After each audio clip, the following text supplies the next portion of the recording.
Assalamualaikum warahmatullahi wabarakatuh dan selamat sejahtera. Sebelum tu, saya ingin memperkenalkan diri saya. Nama saya Muhammad Sugemi bin Mustafa. Saya ulang, Muhammad Sugemi bin Mustafa. Pastikan kamu menulis nama saya dengan betul dan tepat. Okey. Untuk pengetahuan kamu, saya akan mengajar mata pelajaran sejarah tingkatan 1 untuk kelas kamu. Okey, sebelum kita belajar tajuk ni, kita buat pengenalan mukadimah dulu, iaitu tentang buku teks sejarah tingkatan 1, iaitu tentang isi kandungan. Pastikan kamu sudah mendownload buku teks sejarah tingkatan 1 yang digital. Kalau tak ada, kamu boleh mesej kat bawah, nanti saya masukkan. Okey. Ini adalah gambaran depan buku teks sejarah tingkatan 1. Boleh nampak? Tapi ini adalah secara digital. Okey. Isi kandungan yang akan belajar untuk setahun ini adalah yang pertama sekali, bab 1 mengenal sejarah. Okey, kamu mengenal sejarah. Ada banyak subtopik itu, 1.1, 1.2 hingga 1.3. Okey, sampai seterusnya 1.7. Okey, seterusnya adalah bab 2, iaitu zaman air batu, ada sub dia. Bab 3, zaman prasejarah. Bab 4, mengenali tamadun. Bab 5, tamadun awal dunia. Bab 6, peningkatan tamadun Yunani dan Rom. Bab 7, peningkatan tamadun India dan China. Bab 8, tamadun Islam dan sumbangan. Okey, dalam masa setahun ini kita akan belajar cuma 8 bab sahaja. Jadi, senang. Sebab sejarah ni macam kamu tahu, pertama sekali, kamu kena faham dan baca. Sebab sejarah ni penting dalam kehidupan seharian. Okey, sebelum saya terlupa, bila sebut saya sejarah, biasanya ada nota dan latihan. Pastikan kamu gunakan buku bila salin nota, tulis dalam nota panjang. Okey, warna hijau. Ataupun kalau tak ada warna hijau, warna biru pun boleh. Sebab nanti selepas ini, kamu akan buat nota apa yang telah kita pelajari. Okey, untuk hari ini, kita akan belajar bab 1, iaitu mengenali sejarah. Okey, iaitu 1.1 pengertian sejarah, 1.2 pengertian sejarah mengikut pandangan sejarawan, 1.3 masa silam dan ruang dalam sejarah. Okey. Jelas? Faham? Okey. Kita masuk tajuk seterusnya. Pengertian sejarah. Apa yang pengertian sejarah? Okey, kalau kamu tengok buku teks, ada pengertian dia panjang. Yang ni saya cuba ringkaskan sebab ini kamu akan salin nota saya ni. Tak ada masalah, saya send. Okey, pengertian sejarah yang pertama sejarah merupakan disiplin ilmu tentang peristiwa masa lampau. Faham tak apa kata peristiwa masa lampau? Maksud dia peristiwa yang terdahulu. Contohnya, apa peristiwa kamu di sekolah rendah? Sebelum kamu masuk ke sekolah alam, sekolah menengah. Itu adalah peristiwa masa lampau kamu. Masa kamu sekolah darjah 1, kamu darjah 2, darjah 3, darjah 4, darjah 5 sampai darjah 6. Itu adalah peristiwa lampau. Ada yang peristiwa yang baik dan ada peristiwa yang tak baik pada kamu. Okey. Yang seterusnya pengertian adalah sumber sejarah. Biasanya bila sebut sumber sejarah, penulisan berdasarkan kepada kajian dan penyelidikan. Kamu biasa kalau pergi museum, kamu biasa nampak buku arkeologi. Itu yang dipanggil sumber sejarah ataupun bentuk penulisan. Ataupun kalau tengok buku teks kamu, ada dinyatakan, ditulis macam-macam cerita termasuk pahlawan-pahlawan yang terdahulu. Itu yang dikatakan sumber sejarah. Boleh faham? Okey, biasanya contohnya, macam mana kamu tahu tentang sejarah kemerdekaan? Macam mana kamu tahu? Adakah kamu hidup pada zaman kemerdekaan itu? Tidak. Sebab cuma kamu tahu adalah melalui pembacaan buku. Pembacaan buku tu yang dipanggil sumber sejarah. Maksudnya macam mana kamu tahu orang melaungkan merdeka, merdeka, merdeka, merdeka sebanyak 7 kali. Itu yang dikatakan sumber sejarah. Jelas? Senang? Faham? Bagus. Okey, yang ketiga. Sejarah ni amat penting dalam memupuk semangat cinta akan negara. Ini adalah dia punya keyword yang paling penting. Bila kamu sebut sejarah, kamu dapat memupuk semangat cinta akan negara. Siapa yang tak cintakan negara? Angkat tangan. Ingat, kalau kamu tak cintakan negara, kamu boleh dianggap sebagai penderhaka. Kita berada di negara kita, iaitu Malaysia. Tanah tumpah darahku. Jadi kamu kena ada wujud semangat cintakan negara. Negara kamu adalah negara Malaysia. Faham? Okey. Bagus. Seterusnya. Pengertian sejarah.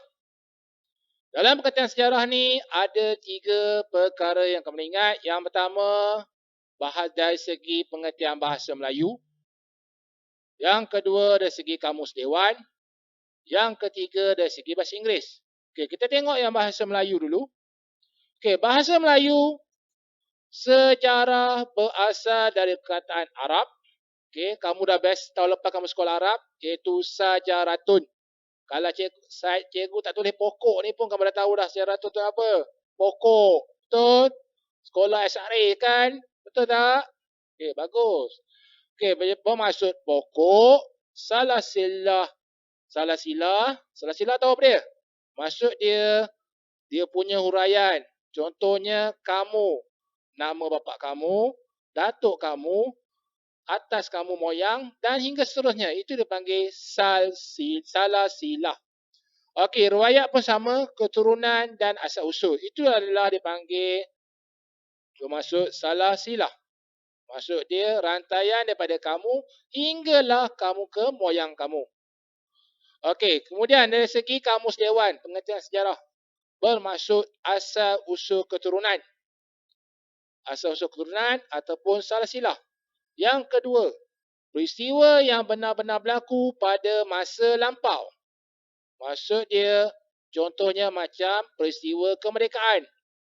Tahun berapa kita merdeka? 1957. Bagus. Okey, kajian pengetahuan peristiwa lalu. Itu adalah merujuk pada kamus dewan.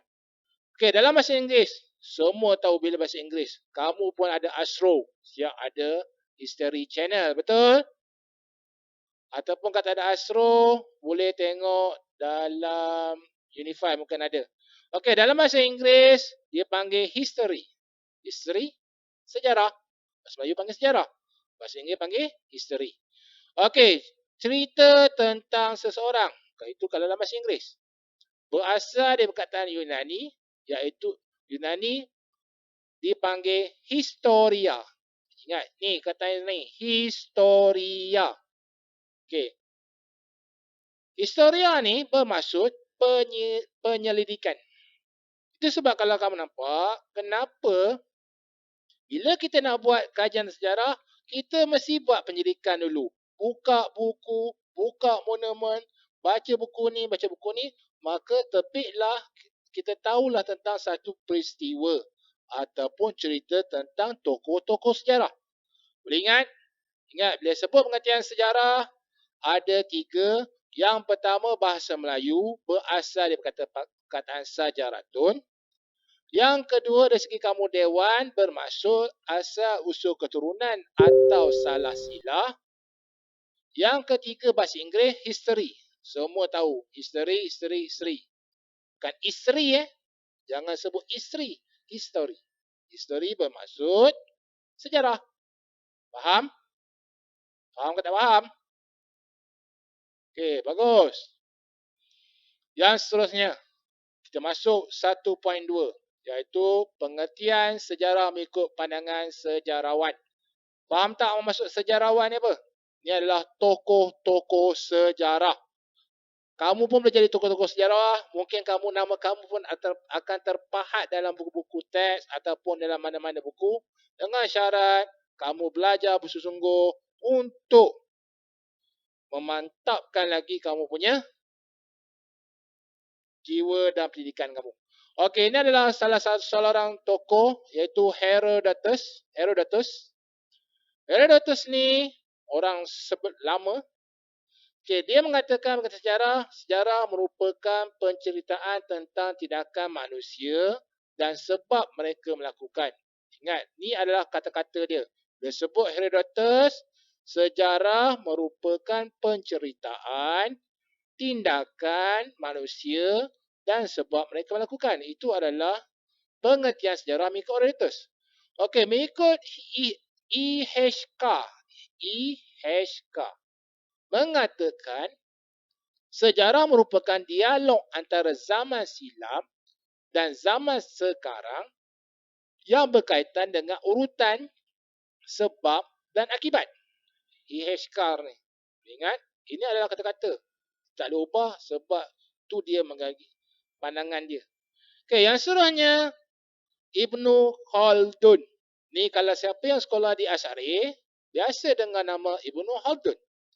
Ibnu Khaldun ni mengatakan sejarah memperkatakan tentang masyarakat manusia atau peradaban manusia tentang peristiwa perubahan yang berlaku pada sifat-sifat masyarakat itu. Itu kata-kata Ibnu Khaldun. Okey. Mengikut Muhammad Yusuf Ibrahim, sejarah merupakan catatan ataupun rekod tentang suatu peristiwa yang berlaku pada satu masa yang lalu. Jadi pengertian sejarah ni banyak mengikut berapa mengikut berapa tokoh. Okey, yang terakhir adalah Profesor Kukakim. Okey, Profesor Kukakim mengikut pengertian dia adalah sejarah merujuk kepada apa-apa yang pernah atau sudah berlaku. Sejarah mendorong kita lebih memahami apa yang berlaku yang sama atau tidak berulang. Sejarah ialah ibu kepada semua bidang. Itu adalah pendapat Profesor Kukakim. Okey, jelas semua? Jelas? Okey. Semua buku ni adalah saya rujuk dalam buku teks sejarah tingkatan 1. Ada dalam tu. Jadi cuma saya ringkaskan sahaja. Ingat? Sebab kamu kena ingat ni. Kata-kata ni. Kadang soalan selalu keluar. Kata-kata ni. Boleh faham? Ingat ada 5 tokoh sejarawan. Yang pertama kamu kena ingat adalah, ulang balik, Herodotus. Yang kedua, E.H.K. Yang ketiga, Ibnu Khaldun. Yang keempat, Muhammad Yusuf Ibrahim. Dan yang kelima, Kukakim. Ada 5 tokoh yang mengikut pengertian sejarah. Mengikut 5 tokoh ni, sekian. Jadi kalau kamu tahu tu, ambil poin dia sikit cukup. Biasa keluar periksa. Okey, kita faham tajuk 1.2 ni? Jelas? Okey, bagus. Tak jelas kamu boleh tanya nanti ya. Okey. Sekarang 1.3 masa silam dan ruang dalam sejarah. Okey. Masa silam dan ruang dalam sejarah ni bermaksud dikaji berdasarkan urutan masa yang dinamakan kronologi. Kau tahu kronologi macam mana? Kronologi ni bermaksud rentetan peristiwa yang berlaku secara teratur mengikut urutan masa dari awal hingga yang terakhir dan bergerak mengikut satu garis lurus. Okey, dia satu garis yang lurus. Okey, konsep masa. Kataan-kataan ni kamu kena ingat. Kamu biasa dengar dalam matematik. Betul? Matematik ada diajar. Setengah saja mata pelajaran lain pun ada diajar. Okey, ini adalah pengertian dia, maksud dia. Sebelum Masihi ataupun simbol dia SM. Sebelum Masihi ini dia merujuk kepada sebelum kelahiran Nabi Isa alaihissalam. Okey, kalau orang yang beragama Islam, dia tahu cerita tentang Nabi Isa alaihissalam. Okey, boleh faham? Agama lain pun ada juga tentang Nabi Isa alaihissalam. Okey, itu adalah bermaksud, dia sebut sahaja SM. Ingat SM tu adalah sebelum Masihi. Jangan merujuk pada simbol perkataan lain. Ingat, SM sebelum Masihi, sebelum kelahiran Nabi Isa alaihissalam. Okey, Masihi. Biasa dengar Masihi merujuk pada M. Ini dia bermaksud bermulanya selepas kelahiran Nabi Isa alaihissalam. Ingat, SM, M. SM sebelum Masihi, M adalah Masihi. Masihi ni yang kita yang gunakan dalam kalender kita sekarang. Kalender kita sekarang ikutnya hari ini hari apa? Itu yang digunakan dalam kalender. Boleh faham? Okay, bagus. Yang ketiga adalah dekad. Dekad bermaksud 10 tahun. Okey. Maksud 10 tahun ni, kalau adik kamu tahun ni darjah 4, maka dia telah 1 dekad. Bermaksud 10 tahun. Kalau 2 dekad, bermaksud berapa tahun? Berapa tahun? 20 tahun. Boleh faham? Ya, bagus. Okey, kalau abad. Abad merujuk pada 100 tahun. Okey, abad 100 tahun. Alaf. Kamu biasa dengar. Alaf baru. Alaf milenium. Tersebut Arab bermaksud 1000 tahun. Ingat, ini adalah beberapa perkataan kamu kena ingat. Pertama, sebelum Masihi, kelahiran Nabi Isa AS. Masihi, M, bermulanya selepas kelahiran Nabi Isa AS. Dekad, 10 tahun. Abad, 100 tahun. Alaf, 1000 tahun. Okey, ada masalah? Faham? Jelas? Ada soalan tanya? Kalau ada soalan yang tanya, kamu boleh tanya di bawah. Ataupun mesej secara personal. Atau masukkan dalam grup. Okey, itu sahaja daripada saya. Saya harap kamu semua faham dan jelas apa yang saya cakapkan. Kalau tak faham, boleh ulang balik video ini. Sebab video ni ada dalam link yang saya berikan. Okey, itu sahaja daripada saya. Sekian. Terima kasih. Sebelum saya tutup, selepas ni link soalan akan diberikan. Okey. Sekian. Terima kasih. Assalamualaikum dan selamat sejahtera.